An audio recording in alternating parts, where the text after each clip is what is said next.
The state of water has been changing ever since civilization has started. Human activity has been having a negative impact on water quality for decades. With only 2% of the world's water being freshwater, it's imperative to keep it clean and accessible to everyone.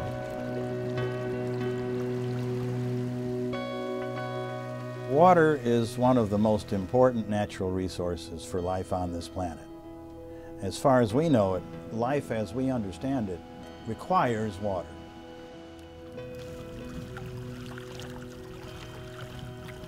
Water is critical for everything. It's critical for humans, it's critical for wildlife, it's critical for industry.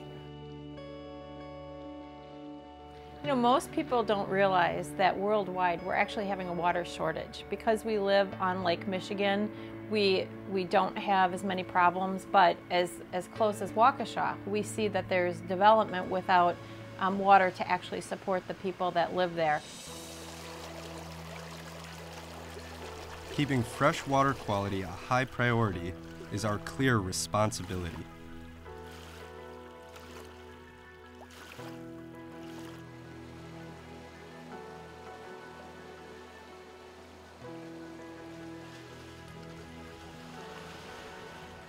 Pollution is not a new topic.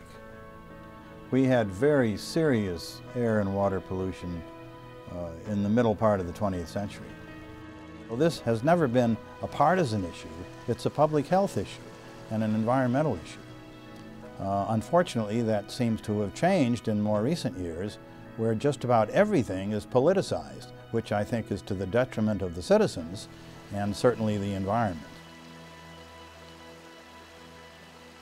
In terms of pollution, the lakes are better than they were probably historically because of the Clean Water Act, but that doesn't mean we've stopped all sources, so that's still a challenge. The other big threat right now is non-point source pollution. That is the stuff that washes off the city streets and off farmers' fields and suburb and construction sites, etc. I mean, we've done a reasonably good job at controlling point sources through the Clean Water Act. In other words, stuff that's coming out of a pipe. We've done pretty good at that, but the stuff that's coming from just, off the landscape, we really haven't done a very good job, and that is a big problem. And it's a big problem in areas like Western Lake Erie, in Green Bay, in Saginaw Bay, in places where water circulation isn't as high as it is in other places. And that's a major challenge because not only is it a big source of nutrients and suspended sediments and other things, but instead of being able to point our finger at just a handful of point source dischargers, we now got to deal with everybody because we're all responsible. It's a challenge because it involves lots of people and changing our behavior. We're creatures of habit, and we've been used to doing certain things a certain way, and we now got to realize we all have an impact on this and do a better job of controlling those things. Because you've seen the signs next to the storm sewer on your street, right? Drains to the lake. Well, yeah, it does. And so we got to pay more attention to that.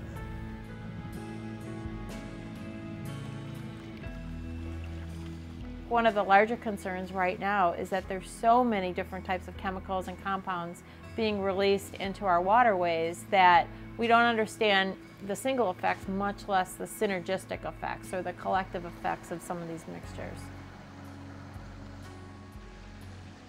It's hard to look at recent trends because the lake is so big, and so as far as pollutants goes, things don't necessarily change on a yearly scale.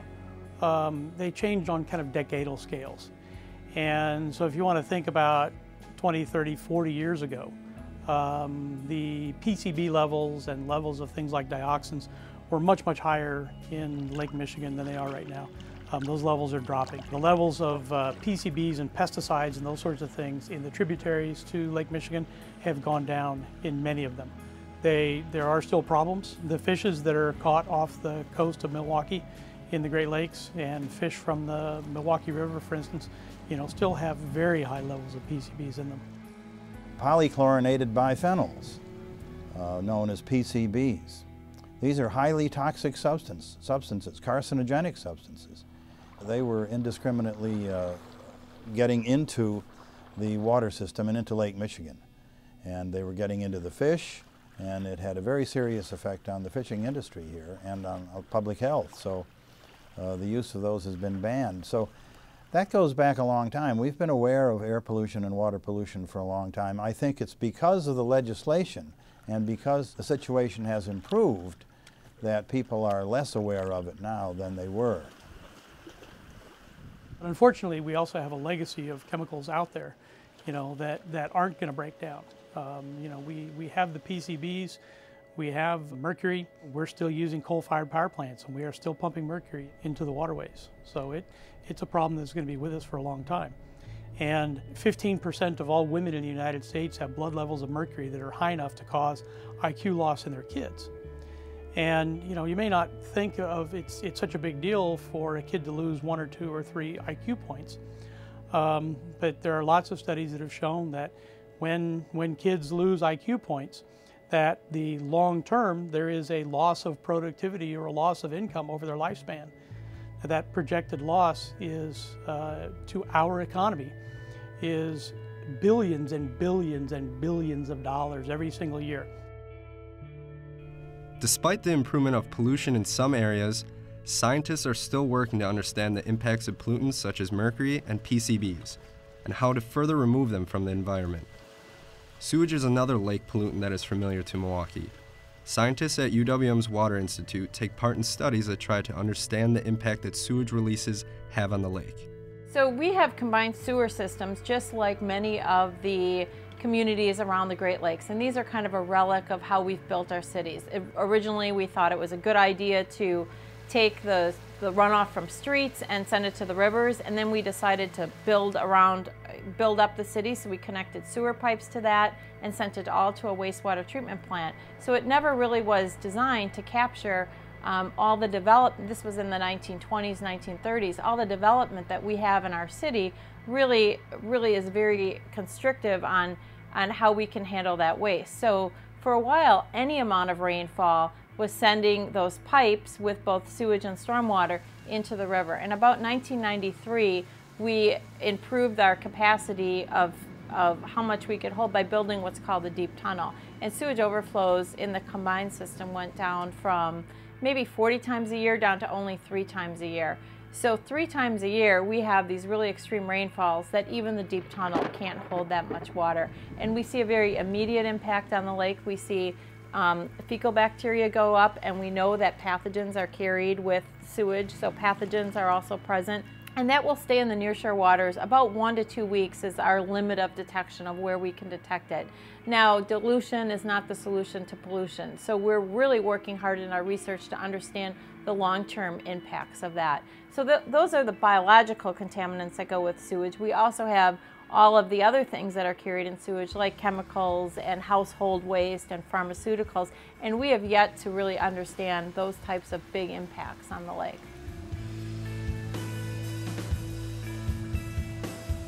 Some of the new things that are starting to emerge as problems in the Great Lakes and also in some of the tributaries are primarily associated with human health, personal care products, pharmaceuticals, and some of these things are only becoming an issue because we're only starting now to measure them. There are huge levels of acetaminophen that are coming through our sewage treatment facilities. There's lots of caffeine, of course. All of these things that you take it into your body and you excrete it out, and a lot of them go through the sewage treatment plant without being broken down, and they end up in our environment. We don't really know what the impacts of these things are on the environment, and it probably has not yet reached a level where there would be devastating impacts, except in the areas right around the sewage treatment plants. The problem is that these things can get into our drinking water. And if they get into our drinking water, then essentially you're being medicated by your drinking water, and that could have consequences. At this point, it's highly unlikely that there are high enough levels of any of these chemicals in our drinking water to cause any kind of pharmacological effect. But there is a possibility in the future that it could get that way. And we ought to start trying to think about solutions to these problems now before it becomes a real issue. And no one really understands what impacts they're having, and some of our scientists are looking at what the potential impact of those things are on animal behavior, on fish reproduction, etc.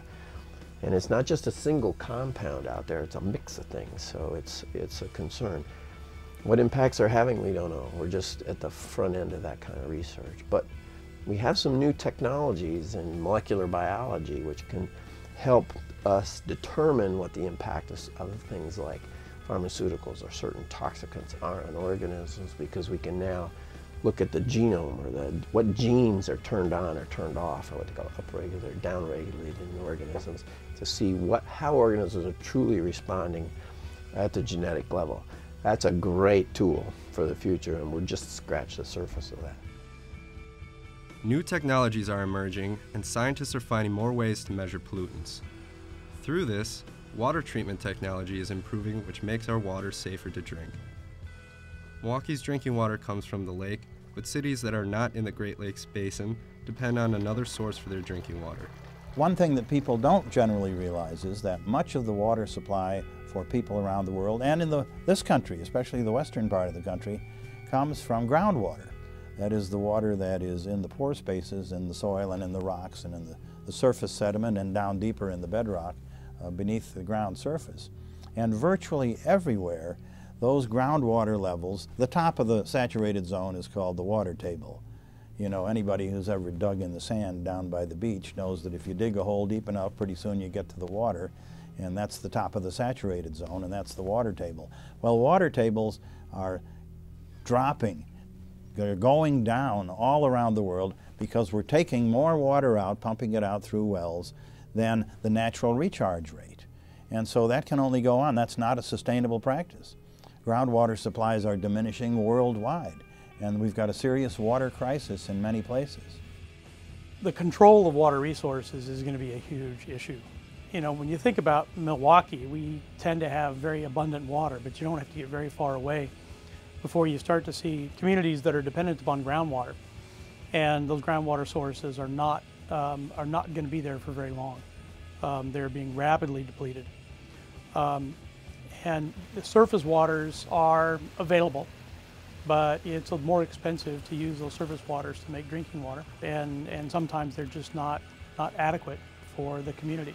And then if you start looking around the country, if you think about the big growth areas, think about Las Vegas, you think about Phoenix, these places are in the middle of a desert.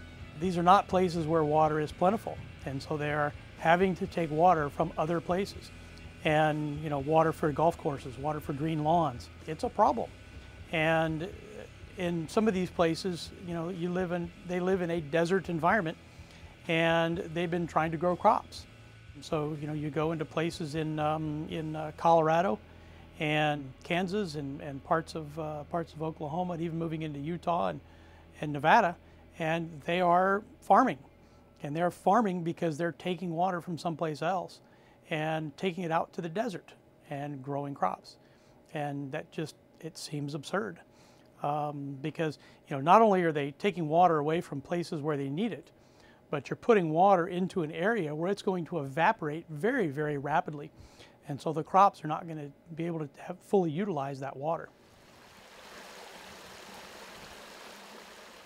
I want to remind people that when folks don't have enough water to drink, or they don't have other resources that they need to live and survive, they become restless, and the political environment in their region becomes unstable, leads to political instability. And we're seeing more and more of that around the world every day. And natural resources are essential to maintaining a decent standard of living and also maintaining the peace. And so that's why the Pentagon, our Department of Defense, in the last 6 years, I believe, more or less, has issued 2 reports that say global warming is a serious national security issue because it impacts all of these areas. And one of the most important, of course, is water. It's already existing in some of the developing countries where the water shortages are abundant. Pretty much it comes down to the haves and the have-nots. Those with the money can afford to buy safe drinking water. Those without the money, they're drinking out of contaminated puddles and lakes and rivers and not having the access to safe, clean water. Many, young children are dying every day because of lack of quality, safe water. We have the Great Lakes here, but we know out west their groundwater is running dry. Will there be a pipeline coming here to transport the water there? I'm hoping that the Great Lakes Compact would stop that, but if it's going to be at the risk of so many people dying, I think things might change. There'll be enormous pressure to take water from places where the water exists and move it to places where water doesn't exist. That's one of the principal reasons why in 2008 U.S. Congress passed the Great Lakes Compact Agreement, which was an interstate agreement between the 8 Great Lakes states, which prohibited diversions of water out of the Great Lakes Basin. There are a couple exceptions to that, but in each case, for those exceptions to the prohibition, they have to return the water to the basin. It was a legitimate threat, I think, because places in the south or in the west are very dry, and they are some of the fastest flowing parts of the country, and they have the least amount of water. And so we need to rethink about how we use water. People talk about a carbon footprint. We need to think about a water footprint as well. And not only how much water it takes to make a shirt. As it turns out, cotton production consumes a tremendous amount of water, but also to factor into what the reservoir that water is drawn from. Because it makes a difference whether you're drawing from a groundwater aquifer that's essentially a fossil, it's tens of thousands of years old, or from a basin like the Great Lakes.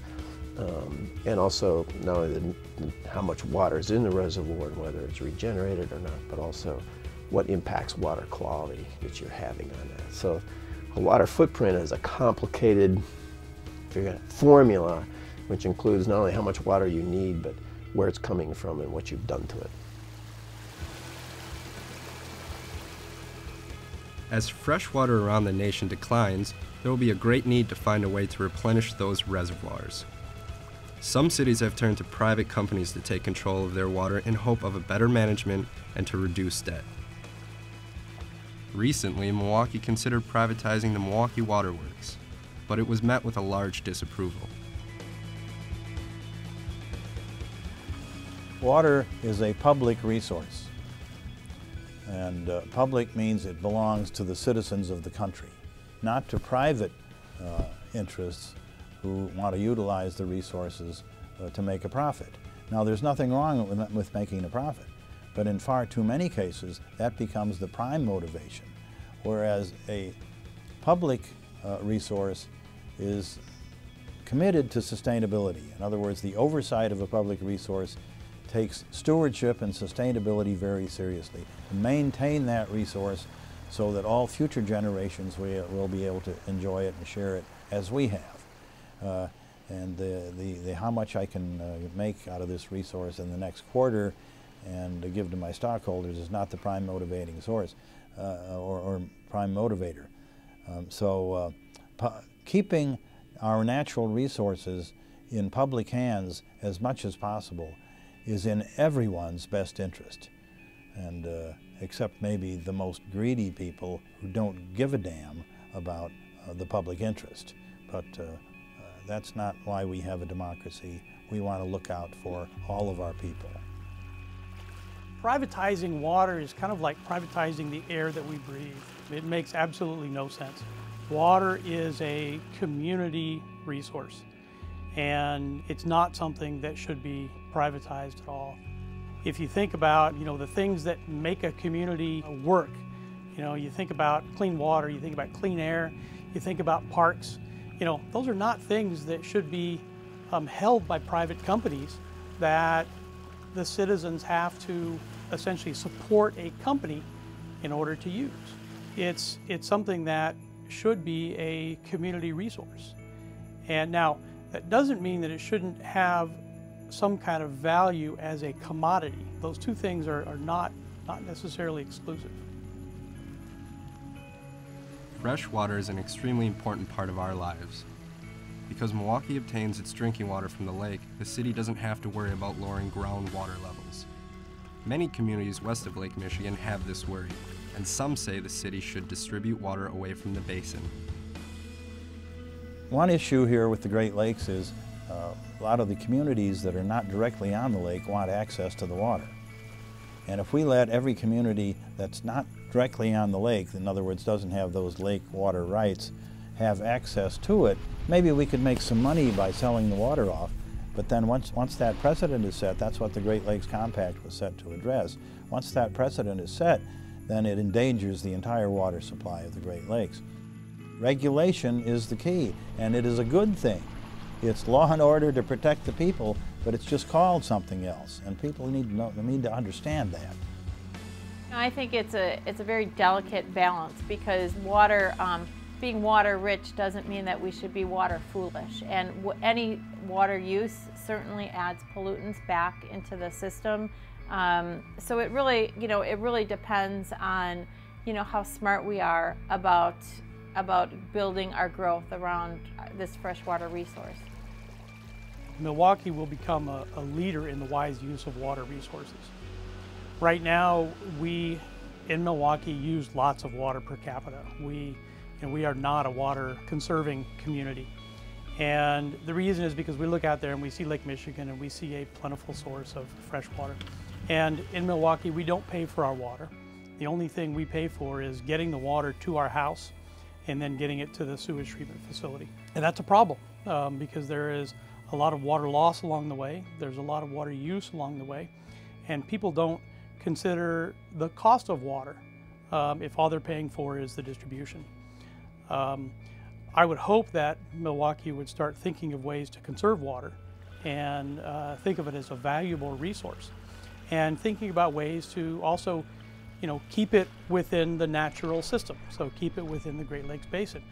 I don't think we need to be shipping lots of water outside of the Great Lakes Basin. I know that their communities are not necessarily allowed to draw water from Lake Michigan if they're outside of the basin.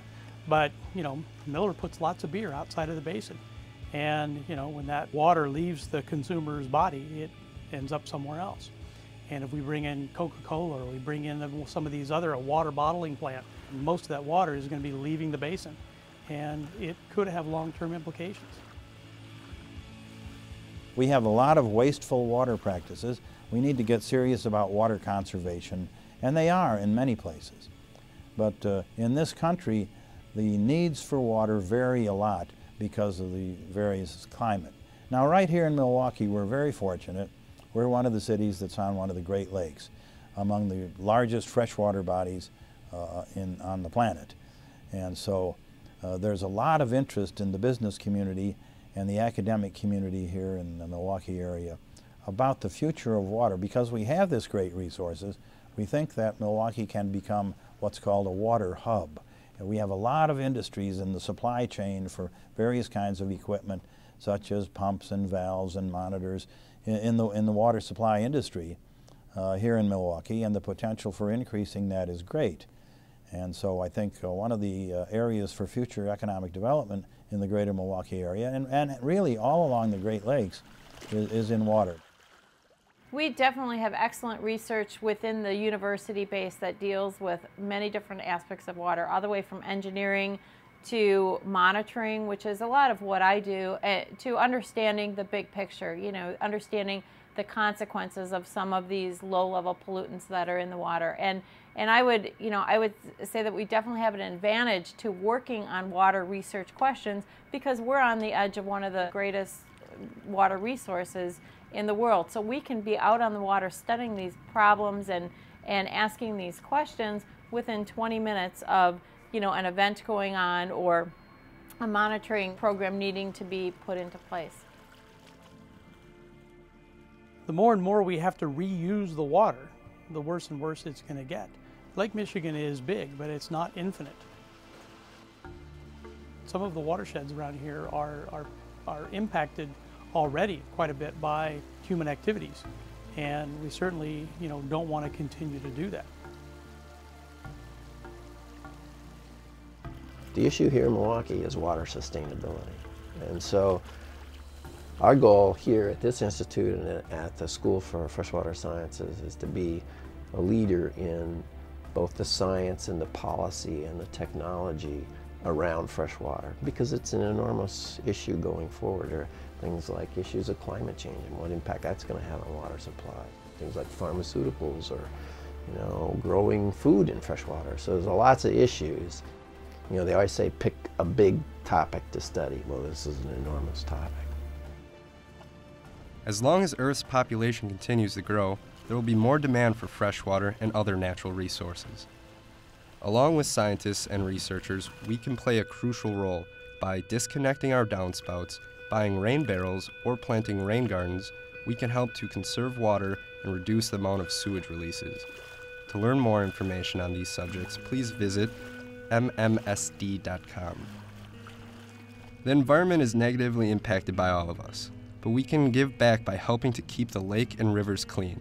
To learn more information about volunteering, please visit www.mkeriverkeeper.org.